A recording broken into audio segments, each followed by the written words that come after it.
First Minister, why shouldn't the UK government set out all of the potential problems of leaving the EU in bright technicolor so the public know what the risks are? Well, I mean, the UK government is, of course, perfectly entitled to do that. I'm not questioning that. I'm simply making the point, based on both my belief but also my experience of having been involved in a referendum quite recently, is that people respond to and engage much better with positive arguments about why we should do something, as opposed to the arguments about why we shouldn't. And I think this is an opportunity to set out the positive, in principle, reasons why, for all its imperfections, membership of the EU is a good thing for the UK, and certainly I think it's a good thing for Scotland. So it's up to the UK government and David Cameron how he wants to campaign, but I think it's important to make a positive case, and that's what I'll try to do.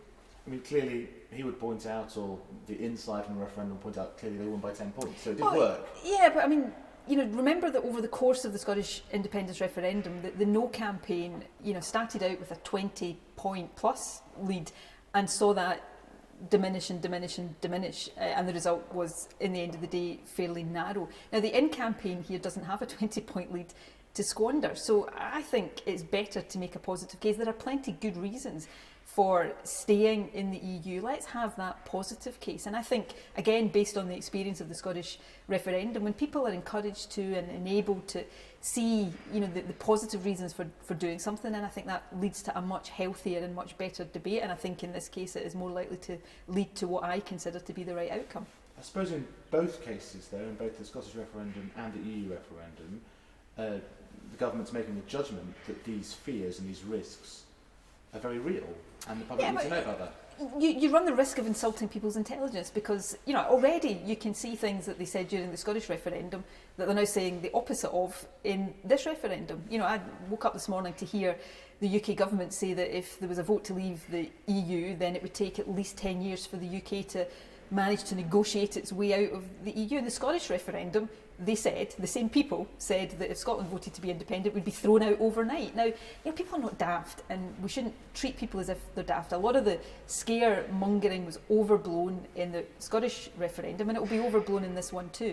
I want to see the UK vote to stay in, and I think that is more likely to happen if we actually engage in the positive benefits that the EU brings and the positive reasons for staying in, as opposed to trying to insult people's intelligence with scare stories that they probably know are not completely true and will not be completely borne out. Isn't the issue, though, that project fear exists on both sides of the equation in this probably, referendum? Yeah, migration absolutely. versus the economy? Absolutely, and I would say, there's no doubt about what side I'm on and what outcome I want to see, but I do think there is an opportunity for both sides to be positive. Set out the case positively, let people debate, let people make up their minds, and while I hope there's a vote to stay in, if it's a positive debate about how people see and envision the future, then it will be a better debate, and whatever the outcome is, it will leave a more positive legacy. So, that would be a message that I would give to both sides of the campaign. Now, I'm only able to control how my party campaigns, and we will seek to campaign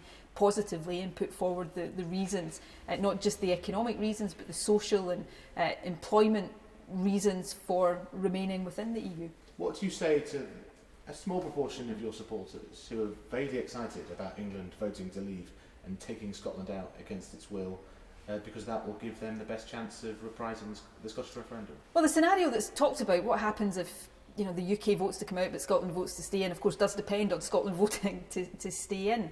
And when I talk about that scenario, I'm simply setting out what I think would be a natural consequence of that happening. But it's not what I want to see. I want Scotland to become independent, but I don't want Scotland to become independent because the UK votes to come out of the EU. It'll be better in the future for an independent Scotland if England is also in the European Union. So I'm not trying to bring about this scenario. Even if I was, I wouldn't be able to, but I'm not trying to. I hope that England, Scotland, Wales and Northern Ireland vote to stay in, and then I'll make the case for Scottish independence and its much wider merits. But you have a decision to make on the wording of your manifesto commitment for Holyrood.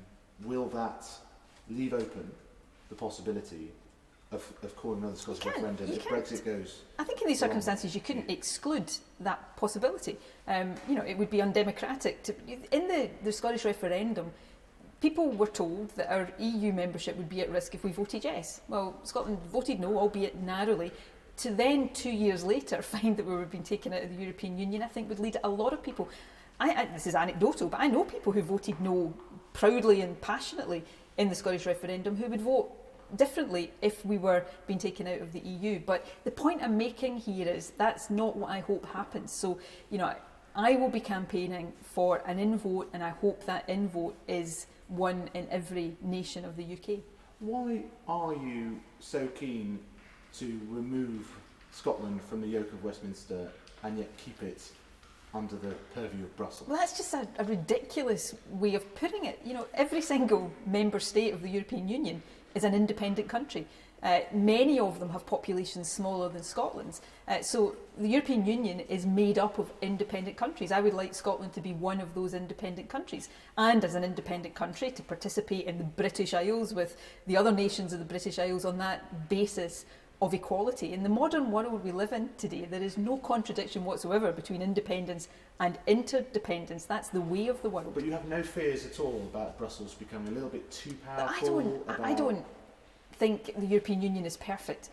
I've over recent times argued for things that I think should change about the European Union. I give you one example. I think there should be much more discretion for domestic governments over public health measures, and I say that as the First Minister of a government that has had a lot of difficulty trying to introduce a minimum price for alcohol because of European law. So there are many things I would choose to change about the European Union, but I think we're better off in there arguing for that change from within rather than coming out. But there's a clear progressive case against the EU. It's talking about TTIP, the trade deal. You're well aware of this. There's progressives worried about Brussels being too powerful and telling the likes of Greece and Spain and Ireland what to do. And I recognise all of those concerns, but I still think it's better given you take employment and social protections right now. I mean, some of the standards we have in the UK are probably only because of EU directives. If you take maternity and paternal leave, parental leave, if you take some